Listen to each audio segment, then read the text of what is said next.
ಹ್ಮ್ secondly T C S ಅಲ್ಲಿ ಏನು ನಡೀತಿದೆ ಗೊತ್ತಿಲ್ಲ. ಈಗ ನಾನು ಮೂರು ಥಿಂಗ್ಸು ಕೆಟ್ಟ ಸುದ್ದಿನೇ ತರ್ತಿದೆ. ಒಂದು 12,000 ಜನ, ಮತ್ತದು ಇನ್ನೂ ಮುಗ್ದಿಲ್ಲ, ಇನ್ನ ಡೌನ್ ಸೈಜ್ ಮಾಡಬೇಕು ಅಂತ ಇನ್ನ ಪ್ಲ್ಯಾಂಡ್ ಇದೆ. 1 ವರ್ಷ ಏನು ಇಲ್ಲ, 1 ವರ್ಷ ಬರೀ ಸ್ಯಾಲರಿ ಬರೋದಂತೆ, ತಿನ್ನೋದು, ಮಲ್ಕೊಳ್ಳೋದು, ರಿಫ್ರೆಶ್ ಮಾಡೋದು, ನೋಡೋದು.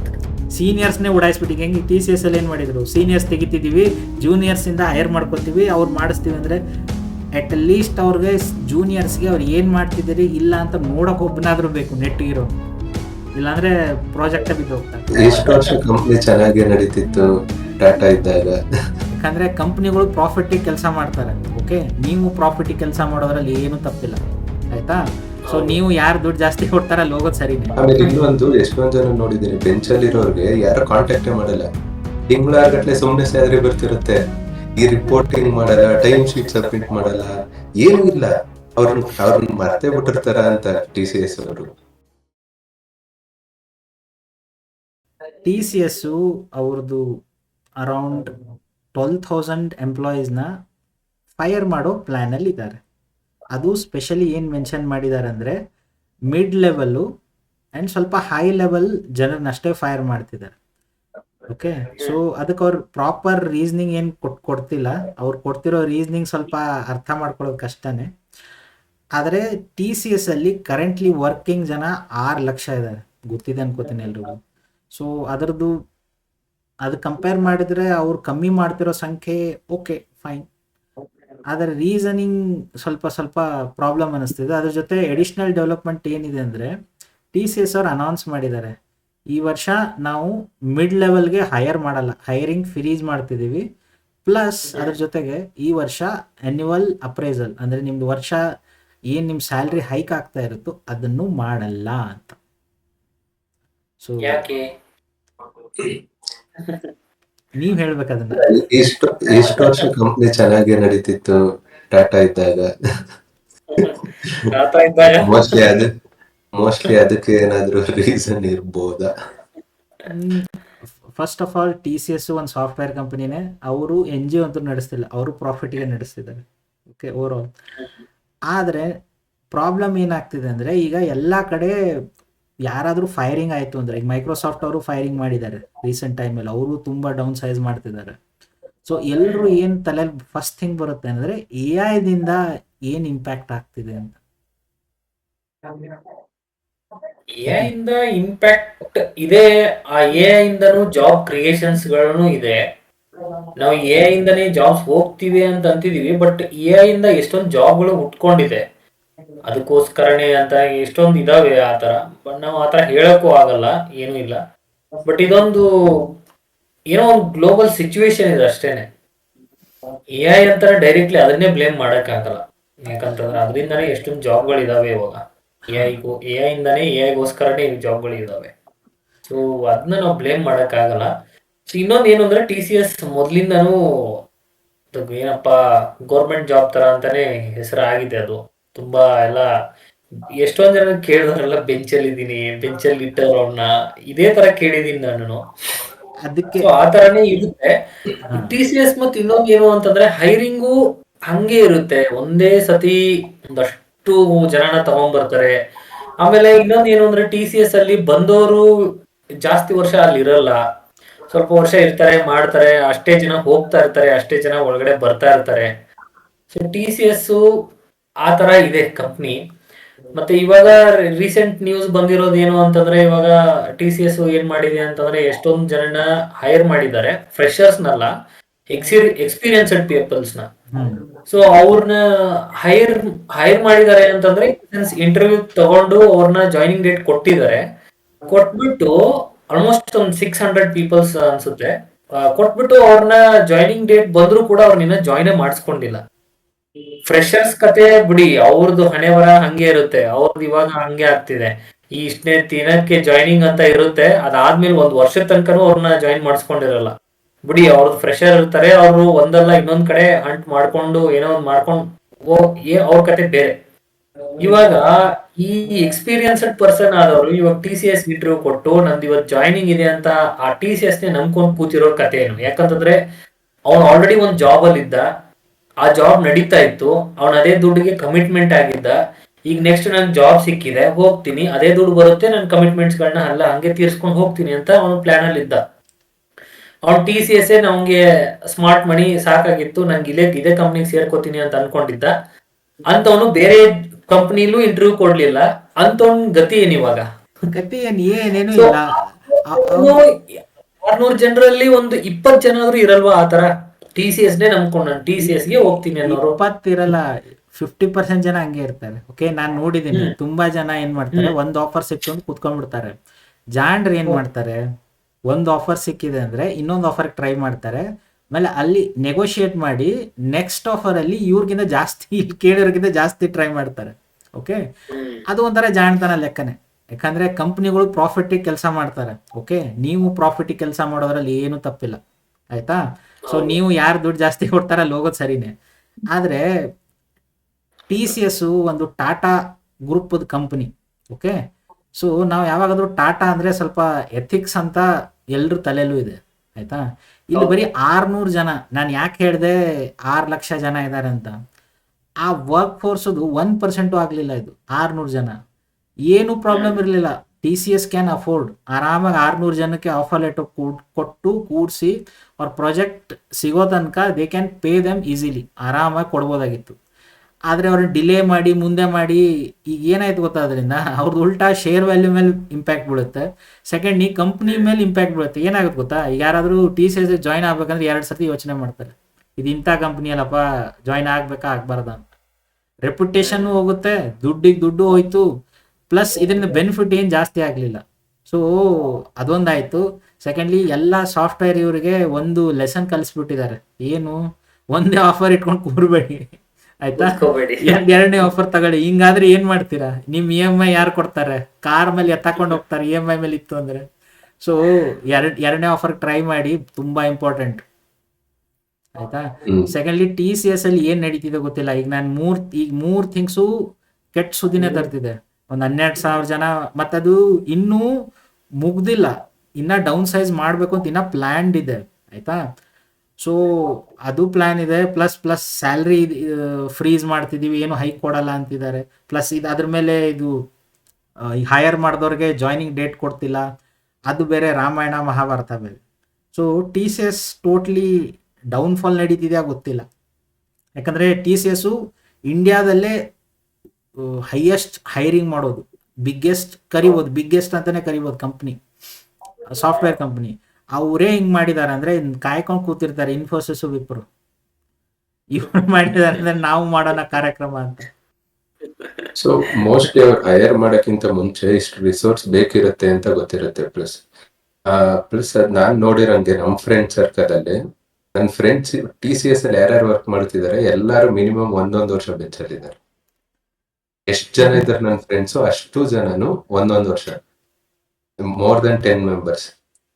ಸೊ ಇವರು ಬೆಂಚಲ್ಲಿ ಇಟ್ಕೊಂಡು ಮತ್ತೆ ಏನಕ್ಕೆ ಹೈಯರ್ ಮಾಡ್ತಾರೆ ಅಂತ ಗೊತ್ತಿಲ್ಲ. ಯಾಕಂದ್ರೆ ಬೆಂಚಲ್ಲಿ ಇರೋರಿಗೆ ಸುಮ್ಮನೆ ಕೂರ್ಸಲ್ಲ, ಟ್ರೈನಿಂಗ್ ಕೊಡ್ತಿರ್ತಾರೆ. ಯಾಕಂದ್ರೆ ನಮ್ ರೂಮ್ ಮೇಟ್ ಒಬ್ಬ ಇದ್ದಾನೆ, ಅವನು TCS ಅಲ್ಲಿ ವರ್ಕ್ ಮಾಡ್ತಿರೋದು, ಬೆಂಚಲ್ಲಿ ಇದ್ದಾನೆ ಈಗ. ಸೊ ಅವ್ನು ಡೈಲಿ ಆಫೀಸ್ಗೆ ಹೋಗ್ಬೇಕು. ಅದು ಪರ್ಟಿಕ್ಯುಲರ್ ಒಂದು ಆಫೀಸ್ ಇದೆ, ಅಲ್ಲಿ ಹೋಗಿ ಅದೇ ರಿಪೋರ್ಟಿಂಗ್ ಟ್ರೈನಿಂಗ್ ಮ್ಯಾನೇಜರ್ ಇರ್ತಾರೆ. ಇವತ್ತೇನ್ ಟ್ರೈನಿಂಗ್ ತಗೊಂಡೆ, ಅದಕ್ಕೆ ಟೆಸ್ಟ್ಗಳು ಇರ್ತೈತೆ, ಅದೆಲ್ಲ ಅಟೆಂಡ್ ಮಾಡ್ತಾ ಇರ್ಬೇಕು ಅವರು. ಅದ್ರ ಮೇಲೆ ಪ್ರಾಜೆಕ್ಟ್ ಕೊಡ್ತಾರೆ.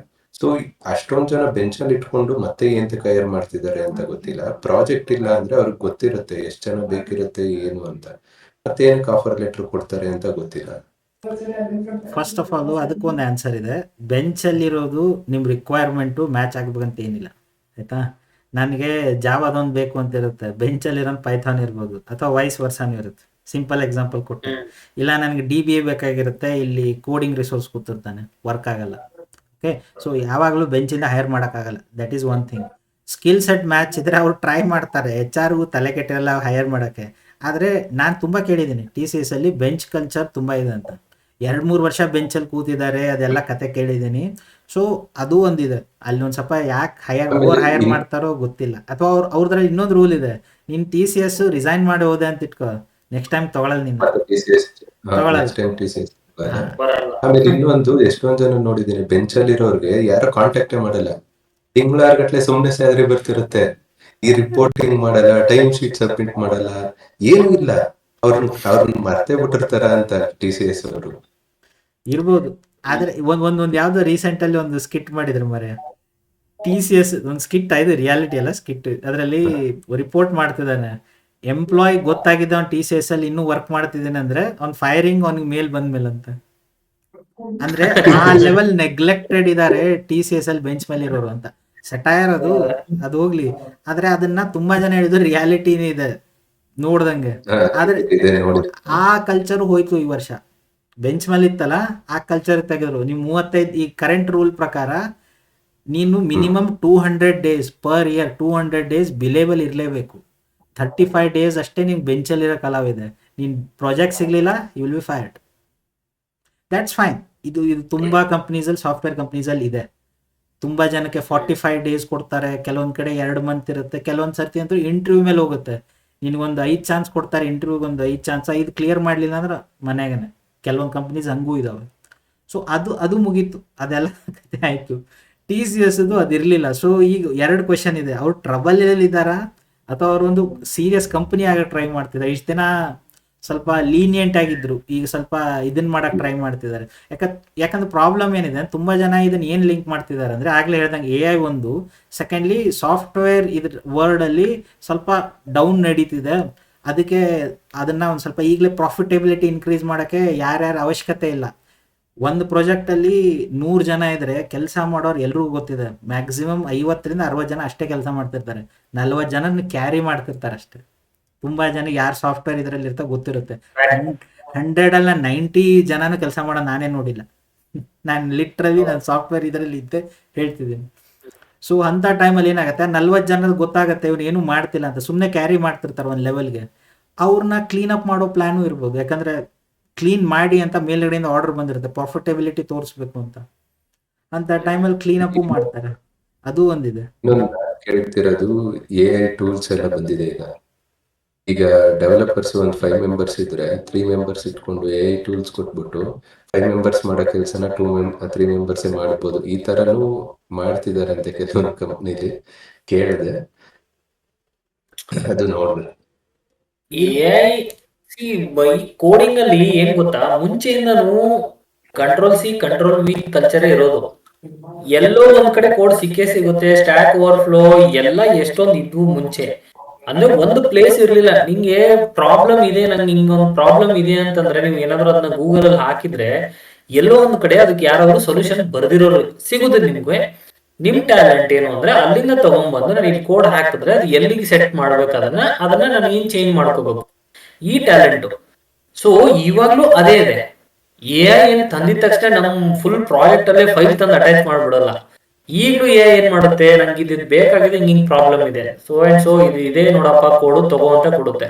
ಅದನ್ನ ತಗೊಂಡು ನಿನ್ ಪ್ರಾಜೆಕ್ಟ್ ಅಲ್ಲಿ ಅದನ್ನ ತಗೊಂಡು ನೀನ್ ಕಸ್ಟಮೈಸ್ ಮಾಡಿನೇ ಇಟ್ಕೋಬೇಕು. ಅದನ್ನ ಡೈರೆಕ್ಟ್ ಆಗಿ ಕಾಪಿ ಪೇಸ್ಟ್ ಮಾಡಿದ್ರೆ ಟಕ್ಕಂತ ವರ್ಕ್ ಆಗ್ಬಿಡುತ್ತೆ ಅನ್ನೋದಲ್ಲ. ಯಾಕಂದ್ರೆ ಒಂದು ಪ್ರಾಜೆಕ್ಟ್ ಅಂತಂದ್ರೆ ಸುಮ್ನೆ 1 ಫೈಲ್ ಅಲ್ಲ 2 ಫೈಲ್ ಅಲ್ಲ, ಎಷ್ಟೊಂದು ಫೈಲ್ಗಳು ಇರುತ್ತೆ. ಅದು ಎಲ್ಲಾ ಡಿಪೆಂಡೆನ್ಸೀಸ್ ಗಳನ್ನು ನಿಮ್ಗೆ ಗೊತ್ತಿದ್ರೇನೆ ಮಾಡಕ್ಕಾಗೋದು.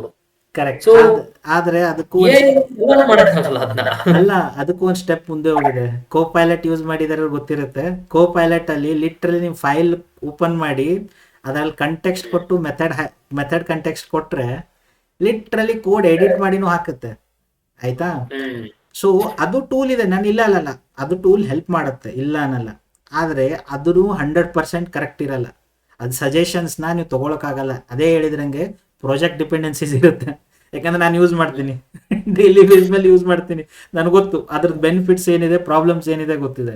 ಸ್ಪೆಷಲಿ ನೀವು ಅದ್ರ ಪ್ರಾಂಪ್ಟ್ ಏನು ಮಾಡ್ತಿರಲ್ಲ, ಪ್ರಾಂಪ್ಟ್ ಕೊಡಕ್ಕೆ ನೆಟ್ಟಿಗೆ ಬರಲ್ಲ ಅಂದರೆ ಯೂಸ್ ಮಾಡೋಕ್ಕೂ ಆಗಲ್ಲ ಒಂದು. ಸೆಕೆಂಡ್ಲಿ ಅದು ಕೊಡೋ ಸಜೆಷನ್ಸ್ ಆ್ಯಸ್ ಈಸ್ ತೊಗೊಳಕ್ಕಾಗಲ್ಲ. ಒಂದೊಂದು ಸತಿ ತುಂಬ ಕೆಟ್ಟದಾಗಿರೋ ಸಜೆಷನ್ ಕೊಟ್ಟಿರುತ್ತೆ.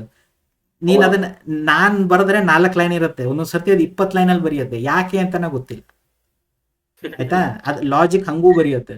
ಸೊ ಅನ್ಪ್ರಿಡಿಕ್ಟೇಬಲ್ ಇದೆ. ನೀವು ಇನ್ನೂ ಯು ಹ್ಯಾವ್ ಟು ಥಿಂಕ್, ಅದನ್ನ ರಿವ್ಯೂ ಮಾಡಲೇಬೇಕು. ಅದು ಏನೋ ಕೊಟ್ಟರು ರಿವ್ಯೂ ನೀವು ಮಾಡಲೇಬೇಕು, ತಗೋಬೇಕಾ ತಗೋಬಾರ್ದ. ಆ ಕೆಪಾಸಿಟಿ ಸ್ವಲ್ಪ ಕೋಡ್ ಮಾಡಿದವ್ರಿಗೆ ಇರುತ್ತೆ, ಓಕೆ. ಆ ಕೆಪಾಸಿಟಿ ಜಜ್ಮೆಂಟ್ ಇರೋರು ಎಲ್ರಿಗೂ ಬರಲ್ಲ, ಆಯ್ತಾ. ನಾನೇನು ಹೇಳ್ತಿಲ್ಲ ಫ್ರೆಶರ್ಸ್ಗೆ ಅದು ಇರಲ್ಲ ಅಂತಲ್ಲ, ಆದರೆ ಆ ಜಜ್ಮೆಂಟ್ ಇನ್ನೂ ಬೇಕು. ಕೋಡ್ನ ಕಣ್ಮುಚ್ಚಿ ತೊಗೊಳಕ್ಕಾಗಲ್ಲ, AI ಇಂದ ಬರ್ದಿರೋದನ್ನು ತೊಗೊಳಕ್ಕಾಗಲ್ಲ. ಸೆಕೆಂಡ್ಲಿ ಹೊಸ ಪ್ರಾಜೆಕ್ಟ್ ಸ್ಟಾರ್ಟ್ ಮಾಡ್ತಿದ್ರೆ ಇಟ್ಸ್ ಲಾಟ್ ಈಸಿಯರ್, ಯಾಕಂದ್ರೆ ಅದು ಏನು ಬರೆಯುತ್ತೆ ಬರೀ ತಗೊಂಬಿಡೋಣ ಅಂತ ಆಗುತ್ತೆ. ಹಳೆ ಪ್ರಾಜೆಕ್ಟ್ಸ್ನ ಎಡಿಟ್ ಮಾಡ್ತಿದ್ಯಾ, ಇಂಟಿಗ್ರೇಟ್ ಮಾಡ್ತಿದ್ಯಾ, ಒಂದು ಸ್ವಲ್ಪ ಏನಾದರೂ ಹೊಸದಂದ್ರೆ ಇಂಪ್ಯಾಕ್ಟ್ ನೋಡ್ಬೇಕಾಗತ್ತೆ. ಎ ಐಗೆ ಇಂಪ್ಯಾಕ್ಟ್ ನೀವು ಮೊದಲೇ ಮಾಡಿಸಿ ಚೇಂಜ್ ಮಾಡಿದರೆ ಪರವಾಗಿಲ್ಲ. ಸುಮ್ಮನೆ ಒಂದು ಫೈಲ್ ಚೇಂಜ್ ಹೊಡಿ ಅಂದರೆ ಇಡೀ ಪ್ರಾಜೆಕ್ಟ್ನೇ ದಬ್ಬಾಕೋ ಚಾನ್ಸ್ ಇರುತ್ತೆ. ಸೊ ಇಂಪ್ಯಾಕ್ಟ್ಸ್ ಇದ್ದೇ ಇರುತ್ತೆ. ಸೊ 5 ಜನರಿಂದ 3 ಜನ ಮಾಡಿಸ್ಬೋದು ಕೆಲಸ, ಆದರೆ ಆ 3 ಜನಕ್ಕೆ ಅವ್ರು ಏನು ಮಾಡ್ತಿದ್ರೆ ಅನ್ನೋದು ಗೊತ್ತಿರಬೇಕು.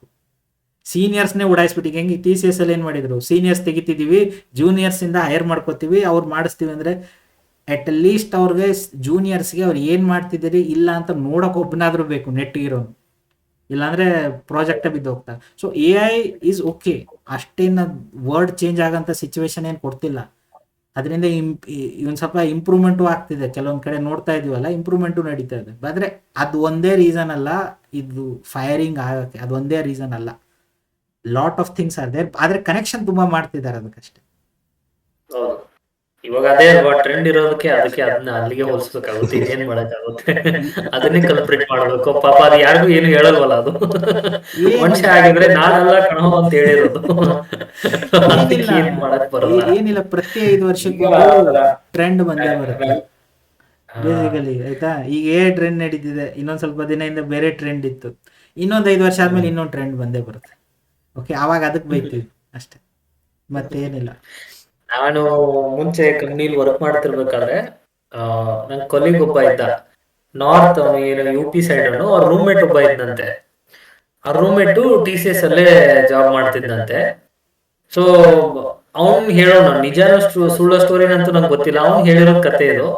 ಲಿಟ್ರಲಿ ಅವನು ಏನು ಅಂತಂದ್ರೆ, TCS ಜಾಯ್ನ್ ಆಗಿ 1 ವರ್ಷ ಯಾವಾಗ ನೋಡಿದ್ರು ಹಾಸಿಗೆಯಲ್ಲಿ ಮಲ್ಕೋಣಂತೆ, ಆಯ್ತಾ. ಮಲ್ಕೊಂಡೇ ಇರೋಣಂತೆ, ಯಾವಾಗ ನೋಡಿದ್ರು ಲ್ಯಾಪ್ಟಾಪ್ ಆನ್ ಇರೋದಂತೆ ಅಷ್ಟೇನೆ, ಯಾವಾಗ ನೋಡಿದ್ರು ಮಲ್ಕೊಳ್ಳೋಣಂತೆ. ಏನ್ ಕೆಲಸ ಅಪ್ಪ ಅಂತಂದ್ರೆ, ಎದ್ದೇಳದಂತೆ, ರಿಫ್ರೆಶ್ ಹೊಡೆಯೋದಂತೆ. ವೆಬ್ಸೈಟ್ ಕರೆಕ್ಟ್ ಇದೆಯಾ, ರಿಫ್ರೆಶ್ ಹೊಡೆದ್ರೆ ಕರೆಕ್ಟ್ ಇದೆಯಾ, ಸರಿ ಆಯ್ತು, ಮತ್ತೆ ಒತ್ಕೊಂಡ್ ಮಲ್ಕೊಂಡ್ಬಿಡೋದಂತೆ. 1 ವರ್ಷ ಮಾಡೋಣಂತೆ ಇದನ್ನೇ ಅವನು. 1 ವರ್ಷ ಏನು ಇಲ್ಲ, 1 ವರ್ಷ ಬರೀ ಸ್ಯಾಲರಿ ಬರೋದಂತೆ, ತಿನ್ನೋದು, ಮಲ್ಕೊಳ್ಳೋದು, ರಿಫ್ರೆಶ್ ಮಾಡೋದು, ನೋಡೋದಂತೆ. ಇಷ್ಟೇ ಮಾಡ್ಬೋದು. ಈ ಜಾಬ್ AI ತಿಂದಾಕುತ್ತೆ, ಇದು ಉಳಿಯಲ್ಲ, ಈ ಜಾಬ್ ಉಳಿಯಲ್ಲ. ಸೊ ನಾನಂದೆ, ಅವನ ಆತರ 1 ವರ್ಷ ಮಾಡ್ದ, ಇನ್ನೊಂದು ವರ್ಷಕ್ಕಾದ್ರೂ ನೋಟಿಸ್ ಹಾಗೆ ಆಗ್ತಾನಲ್ವಾ. ಅಲ್ಲ, ಇದನ್ನ ನಾನು ಅಲ್ಲ, ಒಂದ್ ಲೈನ್ ಕರ್ಲ್ ಸ್ಟೇಟ್ಮೆಂಟ್ ಇಂದ ಮುಗಿದೋಗುತ್ತಿದ್ದು.